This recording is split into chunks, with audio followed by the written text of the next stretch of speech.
9 травня 1875 року я обвінчався з Аліною Леонтівною у селі Дідівці. Пише у своїй автобіографії Микола Іванович Костомаров. На той час знаменитому історику, професору, письменнику і громадському діячеві виповнилося 57 років. Весілля з Аліною Леонтівною Крегельською повинно було відбутися ще за 28 років до того, але цього не сталося. Знайомство Миколи Костомарова та Аліни Крегельської відбулося 1845 року.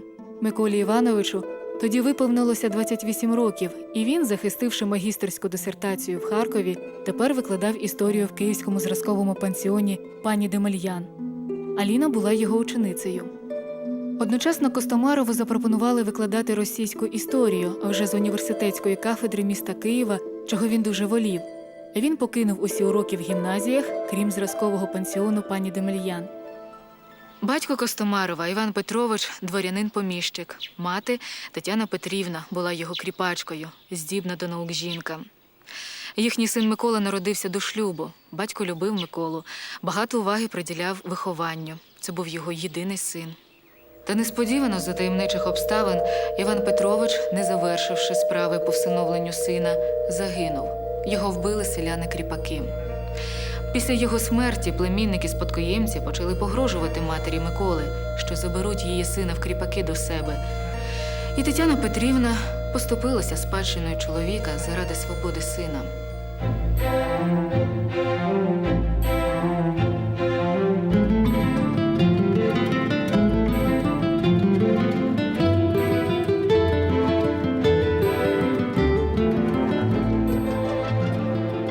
Микола був молодим і гарним паном із свіжим обличчям, згадувала пізніше Аліна Крегельська. Середнього зросту, кремезної статури.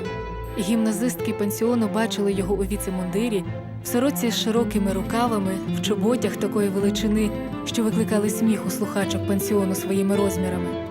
Та вчитель полонив дівчат талантом викладацького хисту. Через золоті окуляри світились розумом його голубі очі.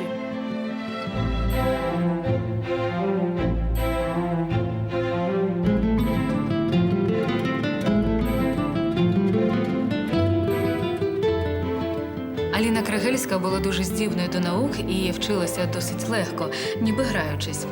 А ще вона була надзвичайно талановитою піаністкою. Її навіть прозвали нареченою Ференца Ліста лише тому, що Аліна полонила відомого угорського композитора і піаніста своїми здібностями.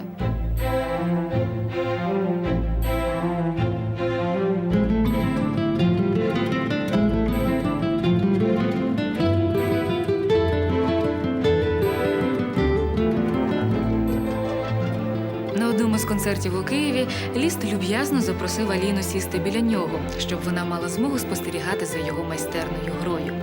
А пізніше він запропонував Крегельській вчитися у Віденській консерваторії.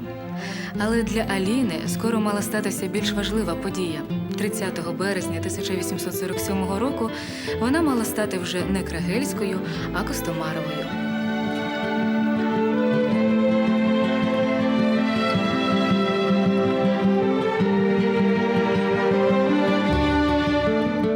Вінчання було призначене на неділю. Старшим боярином на весілля запросили Тараса Шевченка. Але за 2 дні до весілля Микола Костомаров був заарештований. Причина арешту – таємне Кирило-Мефодіївське братство, яке було засноване в кінці 1845 року Миколою Костомаровим, поетом Тарасом Шевченком та декількома вченими. Метою товариства було створити автономну Українську Республіку у Федеральному Союзі з іншими слов'янськими державами, встановити в них однакові права і спільні закони, а також скасувати кріпацтво. Збори відбувалися у квартирі Костомарова. Ніхто навіть і не думав, що їх можуть підслухати. Тим не менше слухач знайшовся. Ним виявився сусід Миколи Івановича, студент Петров. Недовго думаючи, він доніс 3-му відділенню канцелярії його величності про революційно налаштоване товариство. У п'ятницю ввечері, 28 березня 1847 року, на квартиру до Костомарова з матір'ю завітав помічник навчального округу Юзефович зі словами «На вас донесли. Я прийшов вас врятувати. Якщо у вас є документи, які можуть викликати підозру, то швидше давайте їх мені». Микола Іванович дістав рукопис про Слов'янську Федерацію. Доки він шукав вогню, щоб спалити свій твір, його рятівник встиг схопити цей документ і за декілька секунд стояв у дверях квартири професора вже з жандармами і губернатором Фондуклеєм. Миколу Костомарова відправили до Подільської частини, а там зустріли словами: «Ну як вам тут, пане професоре? Не дуже зручно. Вдома з молодою дружиною було б набагато краще».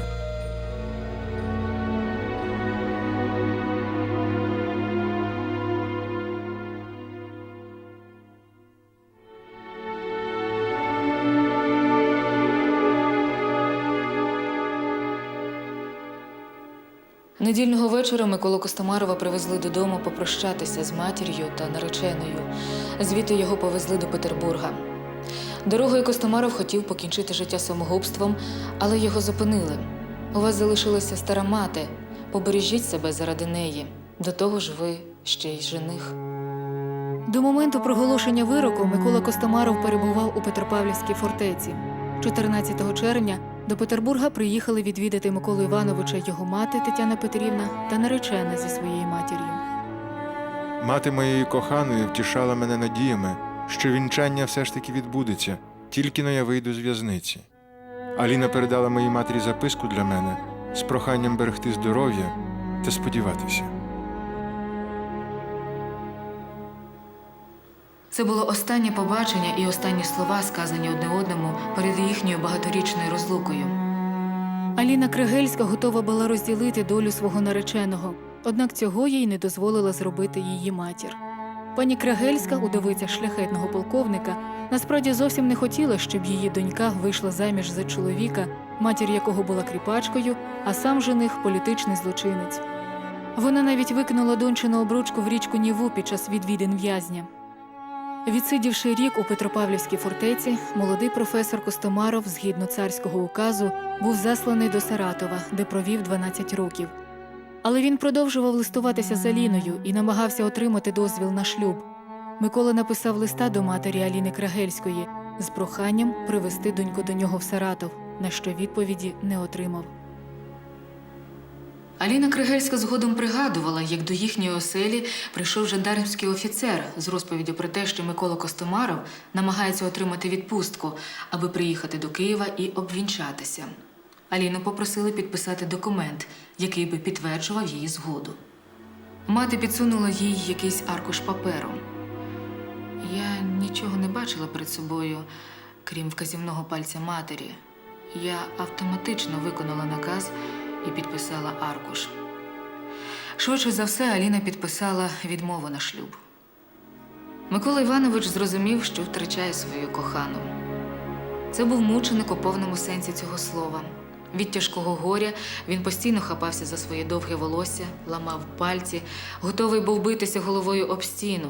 Очі наливалися кров'ю, і він ставав несамовитим. Гадали, що він втратить розум, згадував один із знайомих Костомарова. Єдине, що врятувало професора – це робота і, звичайно, час. Тим часом пані Крагельська знайшла дочці іншого нареченого – нащадка стародавнього шляхетного роду Марка Киселя. 11 листопада 1851 року Аліна Крагельська змінила прізвище на Кисіль.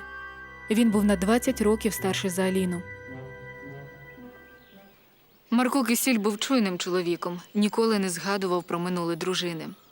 Одного разу, 65-го року, Аліна приїхала з чоловіком до Петербурга. І там несподівано вона зустріла Миколу Костомарова.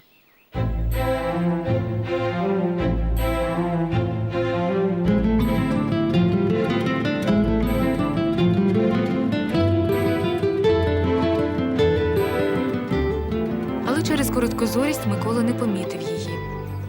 Аліна була схвильована і, прийшовши додому, розповіла про зустріч чоловікові. Марко Дмитрович вислухав Аліну і промовчав.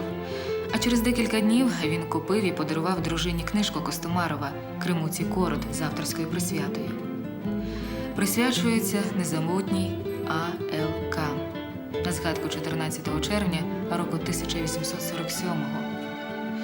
Це була дата їхнього останнього побачення у Петропавлівській фортеці. Через 5 років 1870 року Марко Кисіль помер, залишивши дружину з 3 дітьми. Аліна Леонтіївна, поховавши свого чоловіка, цілком присвятила себе дочкам і синові. Вони виховувалися у Києві, а щоліта разом з матір'ю приїздили у Дідівці.